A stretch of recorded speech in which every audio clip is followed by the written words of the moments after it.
ప్రభుత్వం పాల్ శ్రీనివాస్ ను విమర్శిస్తే ఊరుకునే ప్రసక్తి లేదని పట్టణ కాంగ్రెస్ పార్టీ అధ్యక్షులు సంద్రగిరి శ్రీనివాస్ గౌడ్ అన్నారు. వేములవాడ పట్టణంలోని ఎమ్మెల్యే శ్రీనివాస్ నివాసంలో కాంగ్రెస్ పార్టీ నాయకులు మాట్లాడుతూ నిన్నటి రోజున మీడియా సమావేశంలో మాట్లాడిన చెల్మెడ వ్యాఖ్యలను తీవ్రంగా ఖండించారు. బీఆర్ఎస్ పార్టీ 15 నెలల్లో చేయని అభివృద్ధి ఎమ్మెల్యే శ్రీనివాస్ చేస్తున్నారని అన్నారు. బీఆర్ఎస్ నాయకులకు చిత్తశుద్ధి ఉంటే ప్రజా సమస్యలపై మాట్లాడాలని హితవు పలికారు. అభివృద్ధిపై ఎలాంటి చర్చకైనా మేము సిద్ధమని సవాల్ విసిరారు. 10 ఏళ్ల పాలనలో వేములవాడ అభివృద్ధికి నోచుకోలేదని, మా నాయకుడు గెలిచిన 14 నెలల్లో వేములవాడలో అభివృద్ధి పనులు చేస్తుంటే వారిని విమర్శించడం మీ విజ్ఞతకే వదిలిస్తున్నామని అన్నారు. ఈ కార్యక్రమంలో market committee chairman Rondiraju, vice chairman Rakesh, block Congress అధ్యక్షులు సాగరం వెంకటస్వామి, పులి రాంబాబు గౌడ్, కూరగాయల కొమరయ్య, పుల్కం రాజు, ఇప్పపూల అజయ్, అన్నారం శ్రీనివాస్, తోటరాజు, మస్తాన్, కొలకాని రాజు తదితరులు పాల్గొన్నారు. మీటింగ్ పెట్టి పోజులు ఇచ్చుడు అనేది మా నాయకుడిని అనడం కరెక్ట్ కాదు. అది మీరు ప్రజల కోసం పనిచేసే మా నాయకుడిని అనడం కరెక్ట్ కాదు అనేది. మా నాయకుడు ఇలా అట్టిగా వచ్చిన వ్యక్తి కాదు. ఒక జెడ్పీటీసీ, ఎంపీటీసీ, ఎంపీపీ, ఇలా ఎమ్మెల్యేగా అయిన చరిత్ర.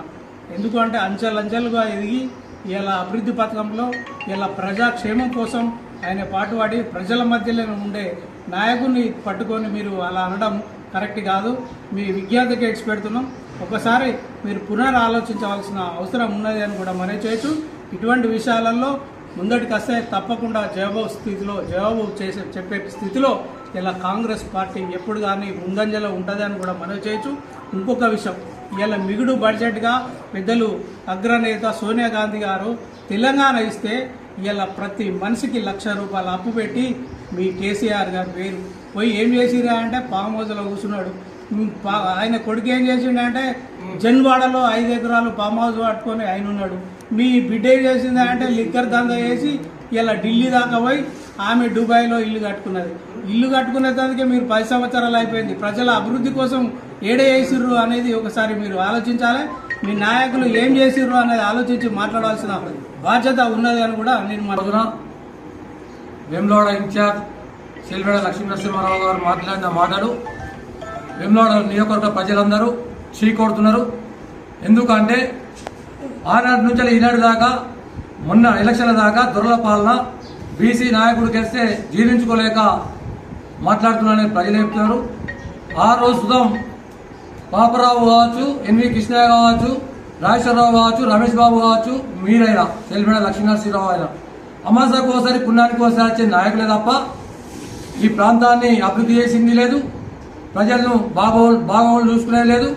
కాబట్టి పోటలకే పోజిస్తున్నాడు అని, ఆ శ్రీనివాస్ పోటలకే పోజిస్తున్నాడు అని నిన్న లక్ష్మీనరసింహారావు అంటున్నాడు. అన్న, నేను అన్నతో ఉన్నప్పుడు మీరు ఒక ఫంక్షన్లో కలిసి ఏమైనా ఇంకా ప్రజలంట తిరుగుతున్నావు, 4 సార్లు ఓడిపోయినావు, ఇంకా ప్రజలంట తిరుగుతున్నావు, ప్రజలంతా వెంట తిరుగుతూ ఏమొస్తుంది, ఏమైనా వ్యాపారం చేసుకోవాలన్న మాటలు నాకు జ్ఞాపకం ఉన్నాయన్న. ఎక్స్కేసీ కావచ్చు, ఎది కానీ ₹1,00,000 తెచ్చిస్తున్నాను. మా నాయకుడు ఇంటికి వస్తే ప్రజలు బ్రహ్మరథం పడుతున్నారు.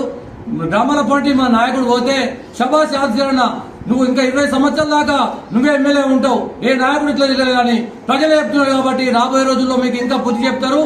ఎమ్మెల్సీ ఎలక్షన్లతో మీరు కావాలని మా నాయకుడిని ఓడియాలి, ఆల్పోస్ నరేంద్ర రెడ్డి ఓడియాలని ఆలోచన కొద్దీ ఒక బీసీ నిదానంతో ఒక బీసీ నాయకుడిని తీసుకొచ్చి మీ పార్టీ కండువాలు కప్పుకోకుండా ఒక బీసీ నాయకుడిని గెలిపియాలి, ఈ నరేంద్ర రెడ్డిని ఓడియాలని బీజేపీకి పట్టం కట్టిన మీరు ఇవాళ మీరు మాట్లాడుతున్నారు. మా శ్రీరాణ గురించి మాట్లాడితే సిగ్గు ఉండాలి మీకు అని చెప్తున్నా.